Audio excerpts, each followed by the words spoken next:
नमस्कार दोस्तों, my name is Bhupendra Sharma, motivation speaker and business coach. बहुत ज़बरदस्त पॉइंट है कि किस तरीके से हम 17 साल से लेकर के 34 साल के बीच में करोड़पति बन जाएं, अमीर बन जाएं। सुनने में तो थोड़ा आपको अजीब लगेगा, बट जो मैं आपको 4 पॉइंट्स बताता हूं, अगर ये 4 पॉइंट्स सिर्फ आप अच्छी तरीके से फॉलो करते हैं तो रियल में आप एक अमीर आदमी बन सकते हैं। मैं आपको यहाँ कोई केबीसी कौन बनेगा करोड़पति ऐसे कोई गेम्स खेलने के बारे में या जुआ या लॉटरी खेलने के बारे में नहीं बताऊंगा। सिर्फ 4 पॉइंट्स ऐसे बताऊंगा जो ज़िंदगी के आप सबसे बड़ी गलती करके उन 4 पॉइंट्स में आप अपने भविष्य में अमीर बनने के सुनहरे मौके को मिस कर देते हो। तो आज अगर आप चाहते हो कि आप उस सुनहरे मौके को मिस ना करो तो दोस्तों हमारा सपोर्ट करो। मैं कोई बहुत बड़ा ज्ञानी या विज्ञानी नहीं हूँ, मैं एक गरीब आदमी की फैमिली से ही बिलोंग करता हूं और आप लोगों के बीच से ही निकल करके आया हूं। मैं कभी भी आप लोगों की तरीके से मैं भी काफ़ी स्ट्रगल कर रहा था, बट आज की डेट में मैं काफ़ी हैप्पी हूं और जिसकी वजह से हमें कुछ अच्छी खासी कमाई हो जाती है। तो मैं चाहता हूं कि जो मैंने स्ट्रगल काफ़ी समय किया, मुझे कोई जानकारी देने वाला नहीं था क्योंकि मैं एक ग्रामीण एरिया से बिलोंग करता था, तो मेरे पास इन्फॉर्मेशन नहीं थी। हमें जो पॉइंट्स मैं आपको बता रहा, इन पॉइंट्स को लेने के लिए हमसे जो फीस चार्ज की जाती थी 70,000 75,000 रुपए की डिमांड्स की जाती थी, बट उतने मेरे पास थे नहीं। तो आज मैं वही पॉइंट्स, जब मैं सक्सेसफुल हो गया हूं तो वही पॉइंट्स मैं आपको फ्री प्रोवाइड करवाता हूं ताकि मेरे जैसे युवा लोग काफ़ी सारा इस पॉइंट से नॉलेज लेकर के एक अच्छी खासी ज़िंदगी जी सकें। तो शुरू करता हूं। जो पहला पॉइंट्स क्या आता है, know the different between active income और पैसिव इनकम। आपको पता होगा एक्टिव इनकम क्या होती है। एक्टिव इनकम वो इनकम होती है जब तक आप वर्क करते हैं तब तक आपके पास पैसे आते रहते हैं, बट जैसे ही वर्क बंद करते हैं आपके पास पैसे आना बंद हो जाते हैं। और पैसिव इनकम वो इनकम होती है कि आप एक बार आपका काम शुरू हो जाता है, श्री गणेश हो जाता है, तो क्या होता है आपके हमेशा जेब में पैसे आते रहते हैं। बट पैसिव इनकम में ये फ़र्क होता है और एक्टिव इनकम में, एक्टिव इनकम आपको मेहनत नहीं करनी पड़ती। जॉब सर्च करने में मेहनत करनी पड़ेगी बट उतना मेहनत नहीं करनी पड़ेगी। बट पैसिव इनकम बनाने के लिए स्टार्टिंग में तो आपको स्ट्रगल तो करना पड़ेगा, बट कभी आपको उससे बहुत आराम मिलेगा कि आप आराम से 5 स्टार होटल में खाएंगे फिर भी आपको पैसा मिलता रहेगा। तो ये होती है पैसिव इनकम। जब आप 17 साल से 34 साल की एज एक ऐसी एज होती है जहाँ पर हर युवा जॉब के बारे में सोचता है, जॉब के बारे में सोचता है कहाँ से नौकरी करूँ, कौन सी डिग्री हासिल करूँ। अगर हर युवा मेरी तरीके से बिजनेस के बारे में सोचने लगे या फिर एक पैसिव इनकम के बारे में सोचने लगे, जॉब को माइंड से डिलीट कर दे, तो 100% ये चांसेस बन सकता है कि इंडिया का हर वो आदमी एक अमीर आदमी होगा।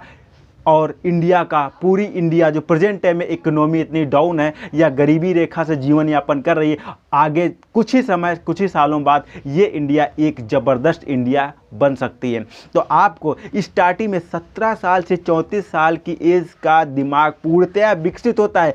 हमें अपने ब्रेन का यूज़ नौकरी में नहीं करना चाहिए, हमें अपने ब्रेन का यूज़ पैसिव इनकम क्रिएट करने में करना चाहिए। जितना दिमाग आप नौकरी में लगाते हो, जितना स्ट्रगल आप नौकरी में करते हो, जितना स्ट्रगल आप जॉब पाने के लिए करते हो, अगर उसका कुछ परसेंट स्ट्रगल आप कर दो खुद के ऊपर, खुद के लिए, तो 100% प्रेजेंट टाइम में ऐसा एक टाइम चल रहा है कि आप कुछ ही समय में आपके पास पैसिव इनकम आना स्टार्ट हो जाएगी। तो ये होता है पैसिव इनकम पे हर युवा को विशेष ध्यान देना चाहिए, ना कि एक्टिव इनकम पर। नंबर 2 जो आता है, know the different asset and liabilities. इसका मतलब क्या होता है, ज़्यादातर युवा के अंदर एक गलत धारणा हो जाती है, और वो गलत धारणा क्या होती है, कभी मेरे अंदर भी थी, कि वो अपने दोस्तों में या अपने जैसे लोगों में ये दिखाना चाहते हैं कि मैं आप लोगों से अच्छी लाइफ स्टाइल जी रहा हूँ, आप लोगों से ज़्यादा अच्छा पैसा मेरे पास प्रेजेंट टाइम में है। बट उन्हें ये पता नहीं होगा ये दिखाने के चक्कर में वो कितनी बड़ी गलती कर रहे होते हैं। स्टार्टिंग में आपको क्या करना है, जिस पैसे से आप कोई लायबिलिटी कर रहे हैं, जैसे कि आप कोई महंगा फ़ोन लेते हैं या कोई महंगी गाड़ी लेते हैं या कोई महंगा घर स्टार्टिंग में ख़रीदते हैं फाइनेंस पे, लोन पे, तो वो आपकी लायबिलिटी के अंतर्गत आता है। वो अगर उस समय उस सिचुएशन में आप उस लायबिलिटी पे इन्वेस्ट ना करके आप कोई एसेट क्रिएट कर दें। एसेट वो चीज़ होती है जो आपके जेब में पैसा डालती है, और लायबिलिटीज वो चीज़ होती है जो आपके जेब से पैसा निकालती है। तो अगर उस पैसे से, जैसे कि फॉर एग्जांपल आप क्या करें, आप गाड़ी कोई खरीदने जा रहे हैं और गाड़ी मिल रही है आपकी 4 लाख रुपए की, और वो गाड़ी आप 4 लाख रुपए की ना खरीद करके सिर्फ 2 लाख रुपए से एक ऑटो खरीद करके किसी को दे दें भाड़े पे चलाने के लिए, 1 साल से 2 साल के अंदर आप फाइनेंशियली आपका ऑटो फ्री हो जाएगा। आप उसे 50% पर कहीं सेल करके फिर 2 ऑटो लगा सकते हैं, फिर 4 ऑटो लगा सकते हैं, फिर 8 ऑटो लगा सकते हैं। मात्र कुछ ही सालों में आपके अंदर एक बहुत सारी बड़ी इंडस्ट्री तैयार हो सकती है। बस आपका सही यूज होना चाहिए दिमाग का। जो आप एक घर खरीदते हैं अपने लिए, उससे रहने के लिए, तो कुछ समय आप किराए पे और नहीं रह सकते। एक घर खरीदिए, उसे किराए पर दीजिए, 2 सालों के बाद आपके उससे घर आपका फ्री होता है, और फिर उससे दूसरा घर खरीदिए, फिर उससे तीसरा घर खरीदिए। इस तरीके से आप अपने एसेट क्रिएट करिए, लायबिलिटी क्रिएट मत करिए। क्योंकि लोग आपके जो आपको आज की डेट में देख करके कहते हैं वाह यार मोबाइल आपका बहुत गजब का है, तो वो आपके मोबाइल की तारीफ कर रहे हैं, आपकी तारीफ नहीं कर रहे हैं। इसका आपको विशेष ख्याल रखना है। कुछ आपको ऐसा करना है जिससे आपकी लोग तारीफ करें। जब आप हाई लेवल पहुंचते हो, बड़े मुकाम पे पहुंचते हो, तो लोग करते हैं यार फला आदमी बहुत हाई लेवल पर पहुंच गया था। ये कमाल होता है एसेट का। जब आप एसेट क्रिएट करते हो तो लोग आपकी तारीफ करते हैं, और जब आप लायबिलिटी क्रिएट करते हो तो लोग उस गजेट्स की तारीफ करते हैं जो गजेट्स आप अपना पैसा लगाते हो। तो आपको डिसाइड करना है कि आपको अपना एसेट क्रिएट करना है या लायबिलिटी क्रिएट करनी। आपको अपनी तारीफ चाहिए या आपके गजेट्स की, मोबाइल की, गाड़ी की या घर की तारीफ चाहिए। नंबर 3 पे जो आता है don't stock in saving start investing. इसका मतलब क्या होता है अच्छी तरीके से समझिएगा, कोई आपको नहीं बताएगा इन पॉइंट्स। ये बहुत कीमती पॉइंट्स हैं। आपकी सेविंग ही आपका भविष्य तय करती है, बट वो किस तरीके से अगर सही दिशा में की जाए। एक बहुत ही गरीब आदमी था, और रोज़ भगवान से मन्नत करता था कि भगवान छप्पर फटे और मेरे पास जो है पैसे की गठरी गिरे।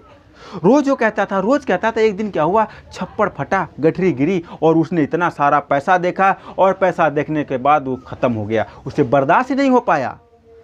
तो इसके लिए हमें क्या करना चाहिए, हमें कभी ये नहीं सोचना चाहिए कि मेरी लक पे डिपेंड नहीं रहना चाहिए कि हमारी किस्मत में एक दिन बहुत बड़ा भूचाल आएगा। पंडित ने कहा कि 1 साल के बाद भैया तुम्हारी किस्मत बदलने वाली है, और हम 1 साल तक बैठ गए उस किस्मत के सारे। मुझे तो बहुत सारे पंडितों ने बताया तुम्हारी किस्मत बदलने वाली है, बहुत सारा धन मिलने वाला है किसी का, बट आज तक मुझे किसी का धन नहीं मिला। तो इस पर आपको कभी ध्यान नहीं देना।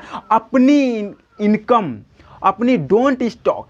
जब भी सेविंग मोस्ट इंपॉर्टेंट पॉइंट होती है। सेविंग सभी लोग करते हैं, बट सेविंग को यूज़ कैसे करना है। आज की डेट में आप एक घर खरीदने जाओ,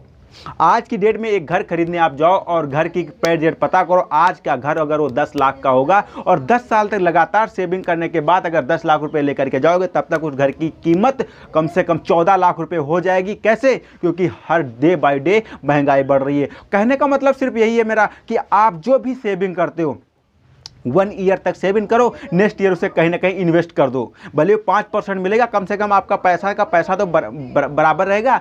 हर साल महंगाई बढ़ रही है, तो आप अपने सेविंग को 10 साल 15 साल के लिए मत रोको। जो भी आपकी बचत होती है हर साल कहीं इन्वेस्ट करते रहो। अगर आज की डेट में आप अगर 1 लाख रुपए इन्वेस्ट करते हो, 10 साल के बाद अगर किसी बिजनेस में लगाते हो, 10 लाख रुपए आपको कमा कर देंगे। बट अगर 10 लाख रुपए आज अपने बैंक में आप सेव करके रखते हो, अब तो ब्याज भी 2% मिलता है, कहीं कहीं तो 2% भी नहीं मिलता, और बट वो 10 साल के बाद सिर्फ 7 लाख रुपए आपके पास बचेंगे। तो सेविंग के रूल्स को समझना पड़ेगा। हर 1 ईयर पे आपको उस पैसे को कहीं ना कहीं इन्वेस्ट कर देना। चाहे स्टॉक मार्केट में इन्वेस्ट करो, स्टॉक मार्केट में इन्वेस्ट अगर नहीं करना चाहते तो आप कोई अपना बिजनेस क्रिएट करो, ऑनलाइन बिजनेस क्रिएट करो, कोई गोल्ड खरीद करके डाल दो। आपने भी देखा होगा जब स्टॉक मार्केट का प्राइस रेट डाउन होता है तब गोल्ड का रेट बढ़ता है, जब गोल्ड का रेट डाउन होता है तब स्टॉक मार्केट का प्राइस रेट बढ़ता है, क्योंकि स्टॉक वाले गोल्ड खरीद लेते हैं, गोल्ड वाले स्टॉक खरीद लेते हैं। कोई सोना खरीद करके डाल दो, 10 साल बाद उसकी प्राइस रेट डबल हो जाएगी। ये आपको मैं दावा के साथ कह सकता हूं, अगर आप कुछ ऐसा करते हैं तो। ठीक है, नेक्स्ट नंबर पे क्या आता है,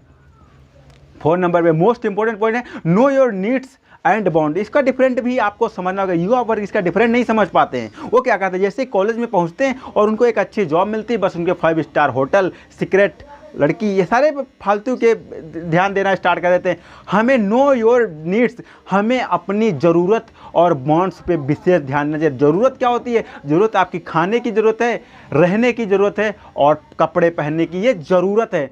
बट एक फॉर्मल कपड़ा पहनने की ज़रूरत है, एक साधारण खाना खाने की ज़रूरत है, एक साधारण घर में रहने की ज़रूरत है। बट हम क्या करते हैं, हम लग्जरी कपड़े पहनना पसंद करते हैं। कम से कम 5,000 से 6,000 रुपये का सूट पहनना पसंद करते हैं। ये क्या हो गया, ये बॉन्ड्स के अंतर्गत आता है। जब आप लग्जरी लाइफ जीना स्टार्ट कर देते हो, अपने ज़रूरत से कई गुना ज़्यादा महंगा सामान खरीदने लगते हो, बॉन्ड्स के अंतर्गत आ जाता है। तो युवा वर्ग को स्टार्टिंग में सिर्फ नीड को, अपनी ज़रूरत को पूरा करना चाहिए। बाद में जब आपको लगे कि आप प्रेजेंट टाइम में अगर 20,000 रुपये कमा रहे हैं और दूसरी जगह से 20,000 रुपये और आने लगे हैं, तब आपको अपनी बॉन्ड्स को स्केल अप करना चाहिए। तब आपको अपने आप को इम्प्रूव करना चाहिए कि हमें अब बॉन्ड्स की आवश्यकता है। बॉन्ड्स क्या होता है, 5 स्टार होटल में खाना खाना, या कोई 1 से 2 करोड़ की गाड़ी में घूमना, या बॉन्ड्स ये भी हो सकता है कि आप 6,000 रुपये सैलरी पा रहे हो और आप क्या करो, 6 लाख रुपए की गाड़ी खरीद लिया, बॉन्ड्स के अंतर्गत आ जाता है। या क्या आप 20,000 रुपये सैलरी पा रहे हो, 5 स्टार में होटल में खाना खाने चले गए, एक दिन में सब खत्म हो गया, ये क्या आता है, बॉन्ड्स के अंतर्गत आता है। अगर 20,000 रुपये आप उठा करके कहीं भी इन्वेस्ट कर देते हो, 20,000 रुपये का उठा करके सोना घर पे ला करके कोई भी गैजेट्स खरीद के डाल देते हो, तो वो कुछ दिन के बाद पैसा ही देगा आपसे, उससे कोई लॉस होने वाला नहीं है। और जब भी आपके घर में कोई कठिन परिस्थिति आती है, उसे गोल्ड लोन के जरिए जा करके कहीं से भी कुछ पैसा लेकर के अपना वर्क कर सकते हो। इससे कहते हैं नीड्स एंड बॉन्ड। तो 4 पॉइंट्स आपको समझाए। Number 1, know the different between active income and passive income. हमेशा आपको पैसिव इनकम पर ध्यान देना चाहिए। नंबर 2 होता है know the different asset and liabilities. आपको कभी भी लायबिलिटीज पर ध्यान फोकस नहीं करना चाहिए, हमेशा एसेट क्रिएट करना चाहिए। नेक्स्ट नंबर पे आता है don't stick in saving, start investing. का मतलब क्या होता है, हमें अपनी सेविंग को ज़्यादा दिन तक अपने पास रोक के नहीं रखना चाहिए। आफ्टर 1 ईयर, आफ्टर 6 मंथ उसे तुरंत इन्वेस्ट कहीं ना कहीं कर देना चाहिए। 4th नंबर पे आता है know your needs and bonds. इसका मतलब क्या होता है, अभी मैंने बताया कि आपको अपनी स्टार्टिंग में सिर्फ अपनी ज़रूरतों को पूरा करना है, बाद में आपकी बॉन्ड्स तो ऑटोमेटिक पूरी होने लगेंगी। जैसे ही आप हाई लेवल पर पहुंचते हो, हाई लेवल लोगों के साथ आपकी बातचीत स्टार्ट होती है, आपकी ज़रूरतें तो आराम से पूरी हो जाएंगी। तो दोस्तों, आशा करता हूँ मैं आपको अच्छी तरीके से समझा पाया हूँ। अगर कोई पॉइंट्स मिस हो गया हो, कमेंट्स करिए, व्हाट्सएप मैसेज करिए, मैं आपके हर पॉइंट्स का रिप्लाई देने की कोशिश करूँगा। आपका दोस्त आपके एरिया से, गरीब आदमी से निकल करके, मिडिल क्लास फैमिली से निकल करके आप लोगों को सजेस्ट करने के लिए जो भी हमारे पास कुछ एक्सपीरियंस है देने के लिए आया हूं। दोस्तों, आशा करता हूं आप हमारा सपोर्ट करेंगे। इसे हर ज़रूरतमंद के पास शेयर करो, जिससे कि उसकी हेल्प हो सके। और जिसके भी माध्यम से वीडियो मिला है उसे थैंक्स बोलो, और मैं भी उसे थैंक्स बोलता हूं, क्योंकि उसने कुछ सोच समझ के आपके पास वीडियो सेंड किया है। आप ज़रूर उसके कुछ खास हैं। दोस्तों, मिलता है फिर किसी धमाकेदार वीडियो में, तब तक के लिए नमस्कार।